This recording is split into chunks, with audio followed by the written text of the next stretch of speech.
isa namin kasama, may sakit. Sabi niyo, parang gusto bigyan tulong. Eh, kaya natin yung sa taas. Ang kayong sinaman, ang nangyari sa kanya, point sa kanya, parang pinangunahan siya. Kaya nagalit si Unsi. Sabi, puta, pinangunahan mo ako. Bakit? Ako na ba akong silbi dito?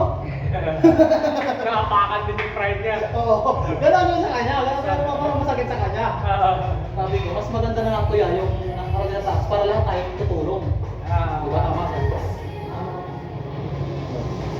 Umalis na ako.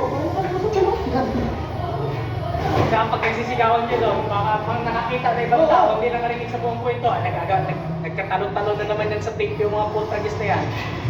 Nahusgahan ka agad kayo, wala naman dun sa ano. Kasi wala sa ayos. ako nakakita, hindi naman ako, alam ko may mga tape yun eh. Ako na papasok na nagagawa ng tape yan. Mag-open kami meeting doon, hindi ako magsalita ka. Natakot ako sa mga kasama ko, malaki ah. Nabit ako nito, pag nagsalita ako, pero ako nito. Ako bago ka pa lang kasi, no? Kumbaga wala ka pang experience. Yung laki-laki nyo, malaki tayo. Yung umpisa na nagpalaki ka, napalaki ka. Yan ang unang pinakasok sa kanya. Di ka pa ganun ka-size? Hindi. Pero dating malaki naman to pagka Hindi pa. Yan ang malaking tao naman ito, umpisa pa lang. Sinabi ko sa kanya, alagaan ang sarili mo, palakayin mo, huwag kang magyabag sa bahay. Sinasabi ko sa kanya yan, pababa ka. Kapag may tape ka, bigay mo sa inyo sinong nangailangan. Yun lang.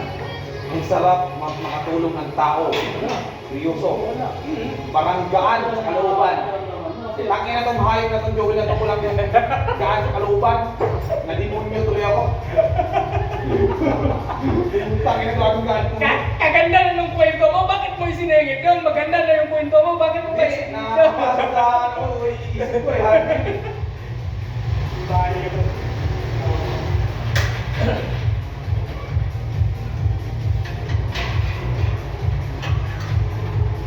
Gumagawa ako sa Netflix ko kaya mga ano, gumagawa ako ng social media.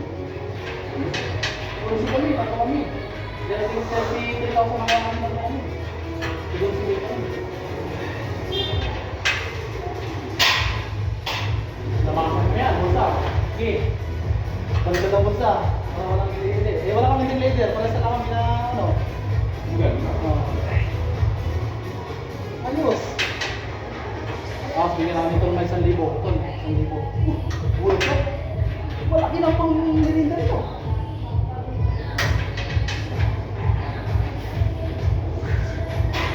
Kagandahan kasi ganun na yun, kahit ikaw nakapusto ka ron sa walang pera, masigasig ka pa rin magtrabaho kasi alam mo, pagdating ng dulo, mayroon ka pa rin may uwi. Kahit sabihin mong video ko, konti yung sayo kaysa kanila, at least mayroon.